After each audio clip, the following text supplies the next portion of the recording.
Hi there and welcome to The History Teacher. This revision video covers Superpower Relations and the Cold War, 1941 to 1991, from the GCSE Edexcel 9-1 course. Hopefully you'll also find it useful if you're studying any of the other exam boards, or if, like me, you just love history. You can now become a member to support me to continue to make this content. You'll get exclusive access to worksheets, revision materials, and you'll get to vote on forthcoming episodes. Just click on the join button below this video. Hi there guys, last time we finished up looking at the drawing of the battle lines in the Cold War in the form of the Truman Doctrine and the Marshall Plan and the USSR's response to those. Today we're going to be looking at the first of the flashpoints in the Cold War, in the First Berlin Crisis. You will remember that at the Yalta conference at the beginning of 1945, it was decided that Germany would be divided into 4 zones, occupied by the USA, the USSR, France and Great Britain. The Allies set up the Allied Controlled Commission, the ACC, to oversee management of the zones, and military checkpoints were set up between the zones. The Allies only ever intended the division of Germany to be temporary. However, by the beginning of the 1950s, it was clear that the division would become much longer lasting. One of the big causes of the issues to come was that Britain, France and the USA had vastly different aims for the future of Germany than the USSR. The Western Allies wanted to rebuild Germany's economy so that they could become trading partners, while the USSR wanted to use the raw materials produced in their zone to help rebuild Russia, who had suffered economically and militarily during the Second World War. From 1945 to 1947, the Allies met repeatedly to try to find common ground on the issue of Germany, but tensions were already increasing. The use of the atomic bomb by the USA without consultation with its allies had angered Stalin.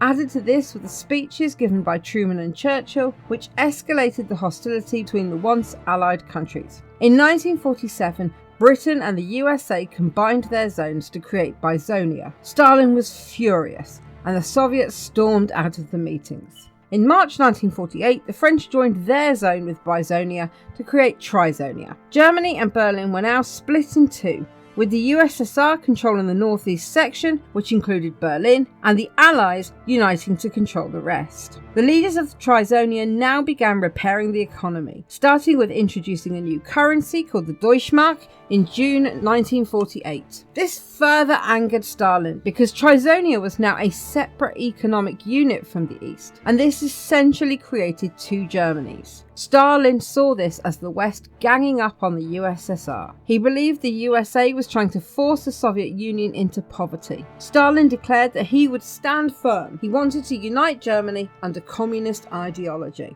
Stalin knew that the location of the capital of Germany, Berlin, in the northeast of the country in the Soviet zone, made it vulnerable, and Stalin believed that he could use it to humiliate the West. There were only 2 land routes into Berlin from the west and 2 air corridors in which aeroplanes were allowed to travel. In June 1948, Stalin blocked the land access to Berlin, an action which became known as the Berlin Blockade. This blocked communications between the capital and the rest of the country, and would mean the people of Berlin would run short of basics such as food and fuel. He was hoping to prove that the divided Germany could not work and humiliate the leaders of Trizonia, forcing them to give up control of Berlin. US President Truman could not ignore the direct challenge. Following his speech in which he had outlined what became known as the Truman Doctrine, he could not allow Russian aggression in Germany to go unchallenged. However, if the West tried to force the issue by driving military vehicles through the blockade, it could be taken as a declaration of war, an event which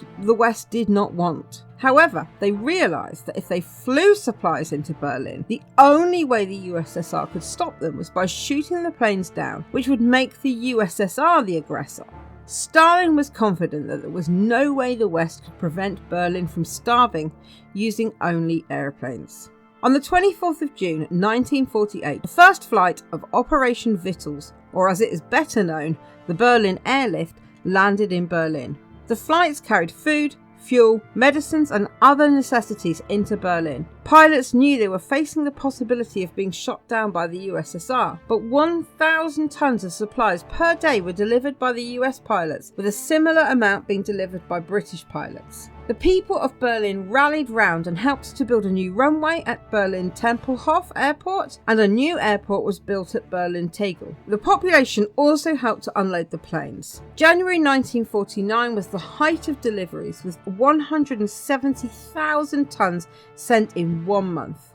The airlift continued on until the 9th of May 1949. Unable to force the Allies to give up Berlin, Stalin lifted the blockade. The West had responded peacefully, it had won the propaganda war, and there had been few Allied casualties. The blockade led to the formation of East and West Germany. It was clear that neither side was willing to give in to the other, and so the division became permanent. On the 23rd of May, 3 days after the final blockade was lifted, the west of Germany became the Federal Republic of Germany. In August, the Democratic Bundestag was established, with the first Chancellor, Konrad Adenauer, taking his place in September. Although West Berlin remained part of the FRG, the capital was moved to Bonn. The areas of Berlin previously controlled by the USA, UK and France became known as West Berlin. Stalin was furious and immediately responded by creating the German Democratic Republic in October 1949. However, each side considered only their own section of Germany to be real, and it wasn't until the 1970s that the West accepted the existence of the GDR. However, most of the world referred to these countries as West and East Germany. Okay, that is everything you need to know about the First Berlin Crisis and the Berlin Airlift. Don't forget to check out my website for worksheets and revision guidance, and I will see you next time.